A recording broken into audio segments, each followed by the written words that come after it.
వికారాబాద్ జిల్లా కొడంగల్ నియోజకవర్గంలోని కోస్గి పట్టణంలో బీజేపీ శ్రేణులు మహబూబ్ నగర్ ఎంపీ డీకే అరుణ విజయోత్సవ ర్యాలీ చేపట్టారు. ఎంపీగా గెలుపొందాక మొట్టమొదటిసారిగా కొడంగల్ నియోజకవర్గానికి రావడంతో పార్టీ శ్రేణులు ఘన స్వాగతం పలికారు. అనంతరం కోస్గి పట్టణంలో ఏబీకే ఫంక్షన్ హాల్లో కృతజ్ఞత సభలో డీకే అరుణ పాల్గొన్నారు. ఎంపీ ఎన్నికల్లో రాష్ట్రం మొత్తం ఒకవైపు, మహబూబ్ నగర్ పార్లమెంట్ స్థానం ఒకవైపు ఉందని ఆమె తెలిపారు. ఈ గెలుపు కేవలం డీకే అరుణ గెలుపు కాదు, కార్యకర్తల గెలుపని తెలిపారు. ఎన్డీఏ ప్రభుత్వం నరేంద్ర మోదీ గారు ప్రధానమంత్రిగా ఉన్నారు. ఇక్కడ మనం పార్లమెంట్ మనల్ని గెలిపించిండు. మరి ఈరోజు అభివృద్ధి విషయానికి వస్తే నరేంద్ర మోదీ గారు కేంద్రం ద్వారా ఇవ్వాల్సిన నిధులన్నింటినీ కూడా ఈ రాష్ట్ర ప్రభుత్వానికి కాంగ్రెస్ పార్టీ ఉందని చెప్పి పక్కన పెట్టరు.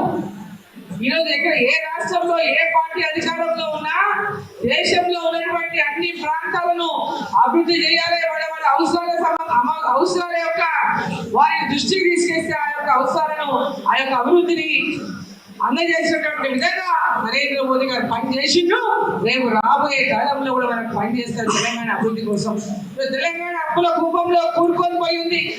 అప్పుల కేంద్ర మంత్రులను కలుస్తా ఉన్నారు. ఈ రాష్ట్రంలో అభివృద్ధి కోసం నిధులు కావాలని చెప్పి కోరుతా ఉన్నారు. రోడ్లు కానీ రైలు కానీ ఇక్కడ పెద్ద ఎత్తున జరుగుతున్న